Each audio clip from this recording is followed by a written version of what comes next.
we found this letter, kind of amazing. It's from January 20th, 2011, which I think puts you in your late 30s, mid to late 30s. Right. Okay, so you're a younger man. This is from the Vice President of the United States, Joe Biden, to you personally, and it's personalized here at the bottom. Devin Archer, Rosemont Seneca Partners, that was your partnership with Hunter Biden in Georgetown.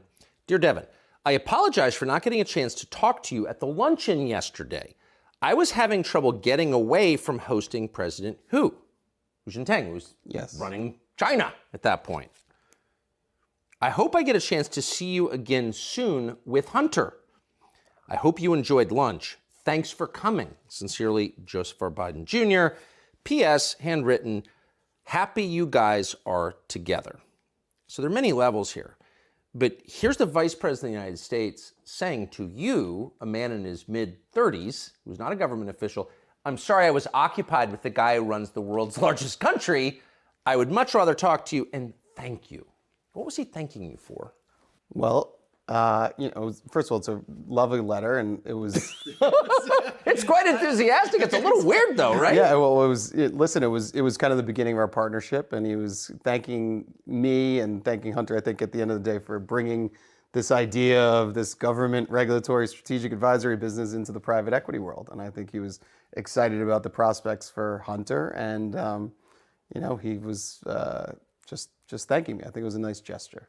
It was a nice, for sure. For sure. Very polite. It gets a 10 on the etiquette scale, but he's a vice president of the United States, and he's talking about foreign business deals with you and thanking you for that. I think, again, it goes back to my earlier point I think I hit the jackpot in finding the regulatory environment or company that can navigate right to the top.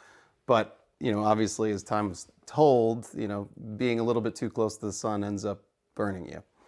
For sure. And it did you, and you suffered greatly for it. And this is not a criticism of you. I would think as a business guy, you use every advantage. These are not business guys. This is the Vice President of the United States. He's not allowed to be working on businesses with foreign governments while he's Vice President, I don't think. Not that I know of. But here he is! Right. Amazing. So there you have it. You just saw what the New York Post is calling the letter of the lie. It's now absolutely clear, as Miranda Devine puts it, that Joe Biden, as vice president, was indeed deeply involved in Hunter's illicit business dealings. The bombshell revelation, of course, comes from the testimony of Hunter's former business partner, Devon Archer, who exposed the connection between Biden and his son's controversial business ventures in his bombshell testimony. Archer indicates that Joe Biden was well aware of Hunter's business activities and had frequent interactions with his son's business associates, which of course contradicts Joe's repeated denials to the contrary. Never discussed with my son or my brother or anyone else anything having to do with their businesses, period. I did anything wrong, and I didn't realize he was on the board till after he'd been on the board, and at the same time, he has come forward and said it was a mistake on his part to be on the board. I don't know what he was doing. I know he was on the board. I found out he was on the board after he was on the board, and that was it. The fact is, I was unaware of his investments until it occurred, and I've never discussed what my son's business with him because I didn't want any conflict. I don't discuss business with my son. I didn't know that was the case. I've never spoken to my son about his overseas business dealings. I've never discussed my business or their business, my sons or daughters, and I've never discussed them. So as you can plainly see, despite the desperate attempts by the legacy media to gaslight this, there really is a radical discrepancy between what Biden repeatedly denied he did and what Devon Archer testified under oath that he did, with solid evidence to boot. According to Archer, Joe Biden played a crucial role as what he called the brand of his family's business. He was used as a signal of power, access, and influence during business meetings, whether they were in person or on speakerphone. Simply put, this access to the Vice President of the United States attracted foreign business associates who showered Hunter with millions of dollars and lavish gifts.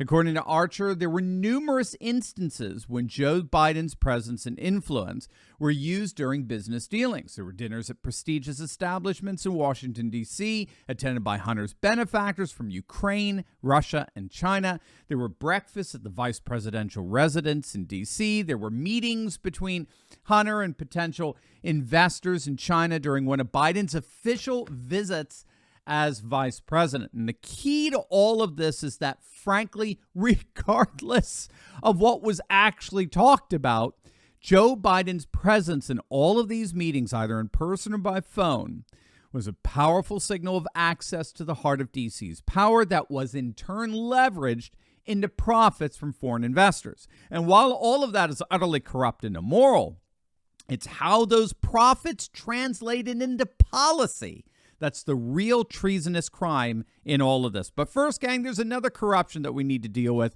When was the last time you thought about where the money you paid your phone bill actually goes? And did you know that in 2021, multiple major phone carriers donated over $10 million to far-left pro-LGBT causes?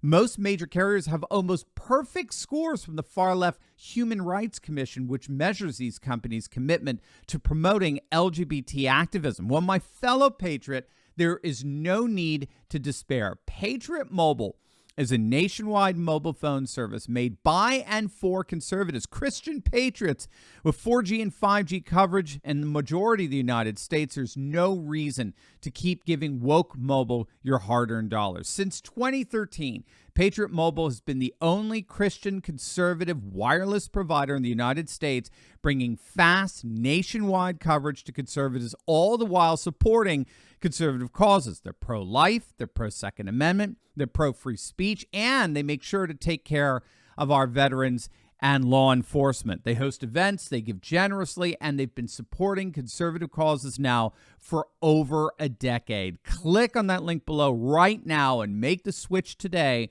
with Patriot Mobile. In fact, if you click on that link right now, you're going to get free activation with my promo code Turley Talk. So don't wait. Click on that link or call 972-PATRIOT. That's 972-PATRIOT. And let's together boycott woke corporate America today. This is the Ukrainian special prosecutor named Viktor Shokin. While Biden was vice president, Shokin was investigating the corrupt Ukrainian energy company called Burisma. Around that time, Burisma hired Joe's son, Hunter, to their board and paid him $83,000 a month for access to his father, who again was vice president at the time. According to Devin Archer's testimony, Burisma executives continuously pressured Hunter to get his vice president dad to step in and stop the Ukrainian prosecutor's investigation. It was at that point, according to the testimony of a Ukrainian executive at Burisma, that the Bidens coerced him into paying them $10 million, $5 million each, to get the special prosecutor off their case. It was then that Joe Biden, in one of his visits to Ukraine, did this. I remember going over convincing our team, or others too, convincing us that we should be providing for loan guarantees. And I went over for, I guess, the 12th, 13th time to Kyiv, and I was supposed to announce that there was another $1 billion loan guarantee. And I had gotten a commitment from Poroshenko and from Yatsenyuk that they would take action against the state prosecutor, and they didn't. So they said they were walking out to press conference. I said, no, I said, I'm not going to, or we're not going to give you the $1 billion. They said, you have no authority. You're not the president. The president said. I said, call him. I said, I'm telling you, you're not getting the $1 billion. I said, you're not getting the $1 billion. I'm going to be leaving here. And I think it was, 6 hours? I said, I'm leaving in 6 hours. If the prosecutor's not fired, you're not getting the money. Well, son of a bitch. Got fired. And they put in place someone who was solid at the time. Well, here's what happened according to the Ukrainian prosecutor himself. Yes, said Shokin. That's what he told me. He came to me and said, you are a patriot of Ukraine. We need this $1 billion. We're at war. And if you are a patriot, you will close this case. My conversation with Poroshenko on this, Shokin says, was in a phone call. It was after we started seizing Burisma assets in Ukraine when Poroshenko called me and said, listen, this all has to stop already. Joe Biden's temper is overflowing. This seizing of Burisma assets, said Poroshenko, was the last straw. Shokin says Poroshenko then paid him a visit in his office, asking for Shokin's resignation. Shokin responded and asked, why do I have to go? I haven't done anything wrong. I'm doing my job. This is standard procedure. We have reason to freeze Burisma assets. And Poroshenko said, Biden is angry about you freezing Burisma assets. I'll figure something out. We asked Shokin if this demand for a resignation was specifically because Biden had asked for it, or if there were other possible reasons. Shokin insists it was all Biden. Because of Biden, says Shokin. Everyone knew what was going on. Poroshenko told me directly that I had to step down as prosecutor general because of Joe Biden. So there you have it, gang. When all is said and done, Ukraine got $1 billion from the United States, and Biden got $10 million from Burisma, one of the single most explicitly corrupt examples of quid pro Joe imaginable. And Biden just got caught red-handed. Are you ready to join the resistance? Because I'm leading a group of dedicated, courageous patriots who can lead a spearhead into the heart of the secular globalist establishment. We punished Bud Light and Target, driven CNN and the legacy media to near bankruptcy, forced BlackRock to backtrack on ESG, and now we're seeing our conservative-dominated Supreme Court ending affirmative action and protecting religious liberty. In my Insiders Club, I show you concrete steps to take locally and online that will only keep this mass uprising going until the battle is won.